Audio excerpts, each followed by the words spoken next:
Well, it sold 5,000 hits of heroin each month, but a takedown in North Minneapolis has put a major ring of dealers out of business and behind bars. Federal and local agents arrested 8 people who were part of a drug network called The Crew.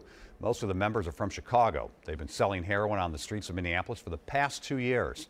Investigators say their annual sales were more than $1.5 million. As Bill Hudson shows us, it ran 24/7 with just a couple of cell phone numbers. This was a 24-hour-a-day retail heroin sales organization. Local and federal law enforcement say it was a cooperative effort, busting a Chicago-based drug gang that made ordering a hit of heroin as simple as placing a phone call. The way this would work is you would call one of 2 different phone numbers that were known as dispatch phone numbers, almost like you were calling a cab or you were ordering food. The group of 8 dealers called themselves The Crew. They'd meet customers at 5 main street corners in North Minneapolis. All are now indicted and property, including vehicles, were seized.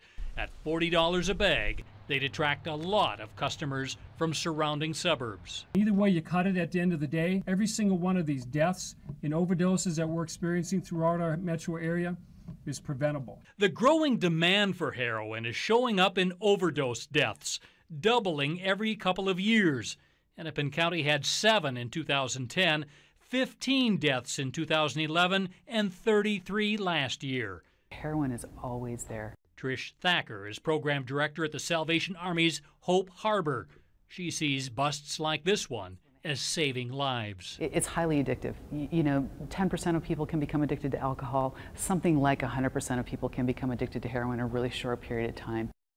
Incredible. Now, according to investigators, the 2 main ringleaders, Richard English and Milton Ingram, would make twice monthly trips to Chicago to pick up the heroin, selling around 5,000 individual hits each month. Frank, most of those to teenagers and young adults. Well, glad it happened. You know, hey, Bill, we reported on this big bust in April where they arrested like 100 dealers, and now we have this thing today. What kind of impact is that making on how much heroin is out there and available?